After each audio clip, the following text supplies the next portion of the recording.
First of all, my character Alice is diagnosed with early onset, which means before the age of 65. Now, only 5% of the Alzheimer's population has early onset. The remainder are over the age of 65. But the writer of the novel, Lisa Genova, purposely made the character younger in order to illustrate that dementia is not a normal part of aging. It's a disease. It's a disease for which there's currently no cure, no treatment. So that in and of itself was surprising. And I think also the fact that it's not just about not remembering where you put your keys or not remembering a word, but there's a spatial component to it, and there's also an element of disorientation and a variability, the fact that it's not the same every day. You get a real sense of how devastating it is when your character says, you know, I'd rather have cancer.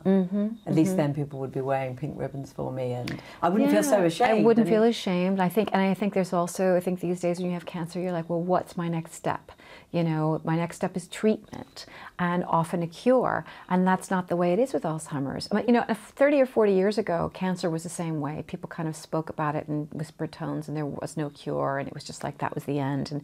But we managed to kind of bring it out of the closet, bring awareness to it, research dollars, and find cures for it. So I think the hope is that that will happen with Alzheimer's as well. But it's that sense of shame that's so odd, isn't it? But you know, when you went to see people who have Alzheimer's and their families and the clinicians, I mean, did you get a sense that people do feel ashamed? Yes, and they feel very isolated. I think that's what's interesting too, that they don't, because people don't talk about it, they don't feel like that the support is available to them. And also this idea that someone's diagnosed and that's it. I mean, we've spoken to an extraordinary woman called Wendy Mitchell. Oh, I met Wendy. Wendy's great. She's fantastic. Yeah. I mean, absolutely brilliant. And thinks the film is hugely powerful. Yeah. And seems to really hold to that message, you know, that I'm not suffering, I am struggling. Yeah. And Wendy that needs to still be her. Exactly. And she said that. She said it's about being, you know, not, I said to an interview that she gave to, she talked about how she used to plan a year in advance. She doesn't do that anymore. Like, she plans like the next week and she thinks about what's happening now and she's grateful for the present and she's, you know, she's alive. And in a sense, that's how we all need to live our lives, you know, really holding on to what we have, because that's the only thing we really, truly know about.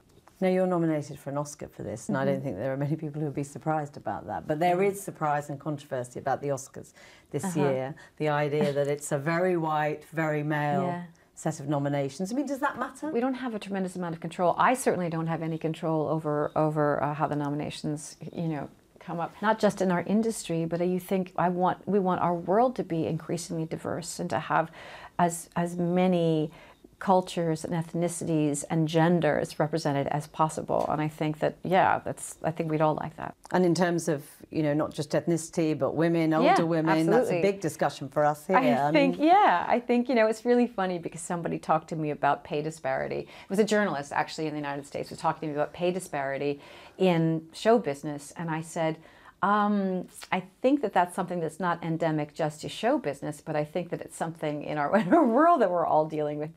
And just on the issue of diversity, of course, you know, a woman president, 2016. Yeah, that would be nice to see too, right? Well, in terms of the candidates, I mean, Sarah Palin, you've played her. She's teasing again about whether she'd run. Would that be a good candidate? I am a registered Democrat, so no. So maybe Hillary might suit you better. Yeah, probably. Yeah, I think so. Definitely. Julianne Moore, thank you very much for joining us. Thank you very much. Thanks.